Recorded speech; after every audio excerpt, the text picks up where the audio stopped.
Hello everyone, welcome to in this video. आज की इस वीडियो में हम लोग डिस्कस करेंगे डीएलएड सेकंड सेमेस्टर का इंग्लिश का जो पेपर होता है उसके बारे में हम लोग यहाँ पे डिस्कस करने वाले हैं। और यहाँ पे हमारा जो पेपर रहेगा 25 नंबर का रहेगा, ठीक है। और इसका जो टाइमिंग रहेगा वो 1 घंटे का रहेगा। ये जो पेपर मैं आपको दिखाने वाला हूँ, ये पेपर हमारा 2024 में जनवरी का हुआ जो पेपर है वो हम दिखाने वाले हैं यहाँ पे, ठीक है। और यहाँ पे केवल हम ऑब्जेक्टिव टाइप क्वेश्चन करने वाले हैं, तो आप लोग अच्छे से इन क्वेश्चन को ज़रूर करिएगा, इनको नोट डाउन ज़रूर करिएगा। कॉपी पेंसिल अपनी लेकर बैठ जाइए, कॉपी पेन, ठीक है। और ये जो पेपर होता है हमारा लास्ट पेपर होता है, 7th पेपर होता है और डे 3 में होता है, ठीक है।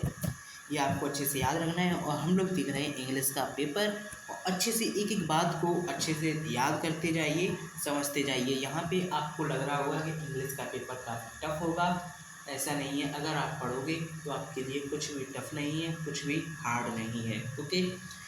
एक एक बात को अच्छे से सुनते जाइए, एक एक बात को समझते जाइए और अपनी कॉपी में ज़रूर लिखते जाइए, ठीक है। स्टार्ट करते हैं हम लोग यहाँ से। क्वेश्चन नंबर 1 क्या है हमारा?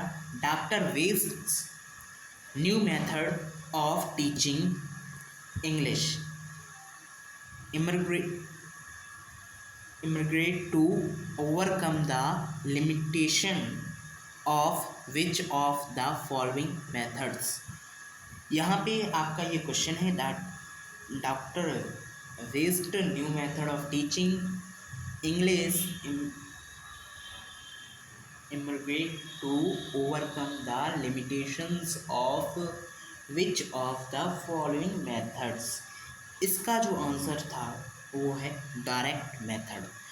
डॉक्टर मेथड का जो डॉक्टर वेस्ट का न्यू मेथड था जो है वो डायरेक्ट मेथड है। ऑप्शन यहाँ पे ये वाला आपका राइट रहेगा, ठीक है।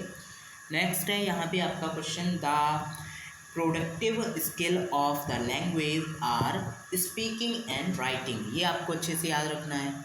प्रोडक्टिव जो स्किल है वो हमारी स्पीकिंग यानी बोलना और लिखना, ठीक है। ये है प्रोडक्टिव स्किल। कौन सी है? बोलना और लिखना, जो कि मैं अभी कर रहा हूँ, आपको लिख लिख के बता रहा हूँ, या फिर मैंने ये नोट्स बनाए आपके लिए, पेपर से क्वेश्चन लिखा और उसका सटीक आंसर लिखा, ये हमारी, और मैं बोल बोल के ये बता रहा हूँ, ये स्पीकिंग और ये राइटिंग ही मेरी प्रोडक्टिव स्किल है, ओके।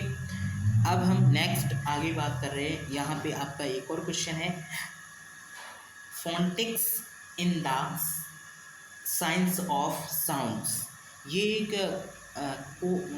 कोड जैसा लगता है कि phonetics is the science of sounds, ये आपको याद रखना है। यहाँ पे हमारे कई ऑप्शंस दिए हुए थे जिनमें से साउंड हमारा राइट होगा, ठीक है।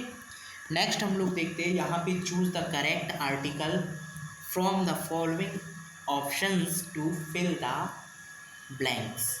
तो यहाँ पे हमें करेक्ट आंसर फिल करना था। अब देखो यहाँ पे क्वेश्चन क्या है आपका, उसके हिसाब से आपको देखना है। He has been teaching for dash hour. अब देखो आवर जो है उसमें क्या आएगा? द आएगा? नहीं आएगा। ए आएगा? आ सकता है, ठीक है। एन आएगा? पता नहीं, आ सकता है, ठीक है। अभी हम इसी पे जाते हैं। नन ऑफ दीज आएगा? नहीं आएगा, क्योंकि ये दोनों पहले ही कट चुके हैं, ओके। ए आ सकता है, मान लीजिए आ सकता है, ठीक है। आवर जो होता है उसका प्रोनाउंसिएशन जब करते हैं तो आ आता है, आ, ठीक है। तो आ जो है वो हमारा स्वर है, स्वर है, तो स्वर में हम लोग क्या लगाते हैं? एन लगाते हैं, एन आएगा यहाँ पे। ऑप्शन नंबर 3 हो जाएगा आपका राइट, ठीक है। ये बात आपको अच्छे से समझ में आई होगी, ठीक। अब इसके बाद है क्वेश्चन नंबर 5। 5 है, choose the correct spelled word, okay. यहाँ पे करेक्ट स्पेलिंग हमें ढूंढनी थी। तो ये देखिए यहाँ पे आपको 4 ऑप्शन दिए हुए हैं, इनमें से कौन सा करेक्ट है ये आपको बताना था। ग्रामर, यहाँ पे मीनिंग आपको देखना है, मीनिंग क्या है, ठीक है। यहाँ पे वर्ड क्या क्या लिखे हैं, ठीक है। तो ग्रामर GRAMMER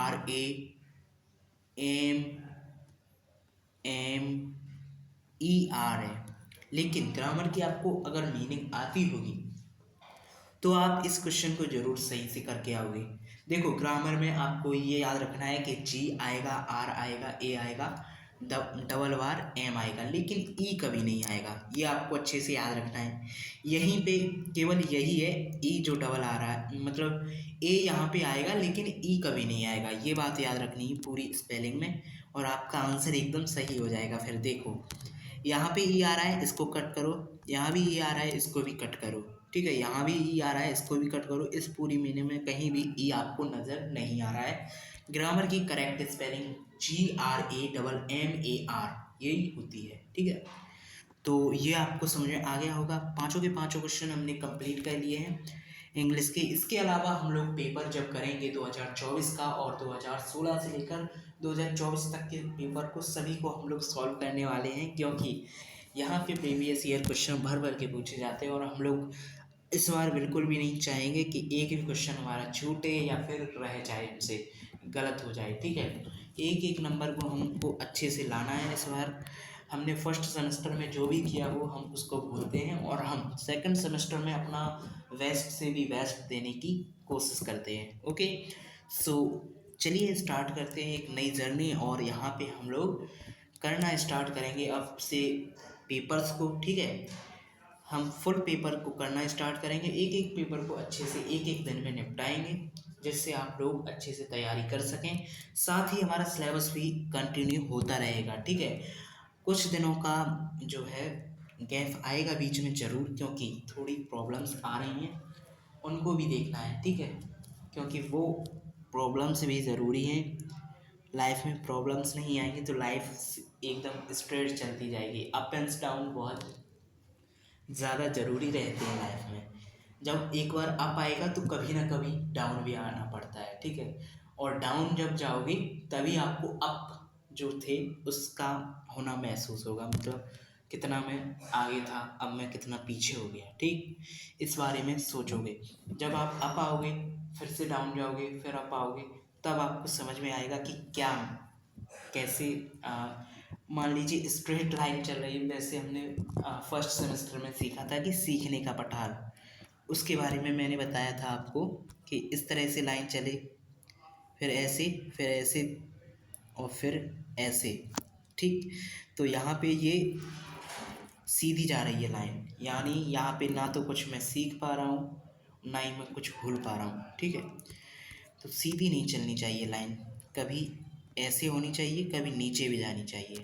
इससे क्या है, हम नई नई बातों को सीखते हैं, नया नया मतलब एक्सपीरियंस मिलता है हमें, ठीक है। So thank you so much, आपने यहाँ तक इस वीडियो को देखा। वैसे मैं कोशिश करता हूँ जल्दी आपके बीच आऊँगा और आपको सब कुछ मैं बताऊँगा, ठीक है। अच्छे से अपना सिलेबस करते रहिए, जो भी मैंने आपको बताया है वो वीडियोस ज़रूर देखिए, एक एक वीडियो आपके लिए इम्पोर्टेंट हो सकता है, ठीक है। सो मिलते हैं नेक्स्ट वीडियो में। बाकी आप लोग प्लेलिस्ट को ज़रूर चेक करिएगा, क्योंकि मैंने आपके लिए प्लेलिस्ट बना के रखी है, हर एक सब्जेक्ट की अलग प्लेलिस्ट है। उससे आप लोग अपना सिलेबस, अपने पेपर्स को अच्छे से कंप्लीट करिए। एक एक चीज़ मैंने आपको पहले से बताई हुई है, और मैंने ये भी बताया हुआ है कौन सा पेपर कितने नंबर का आएगा और कितना कितना सिलेबस है हमारा पढ़ने को, ठीक है। तो एक एक चीज़ को अच्छे से याद करते हुए चलिए। इस वीडियो को ज़्यादा लंबा मैंने कर दिया है, इसके लिए माफ़ी चाहूँगा, बट मैं मिलता हूँ आपसे नेक्स्ट वीडियो में, ठीक है। Thank you so much, good bye, take care, Allah bless you, thank you so much.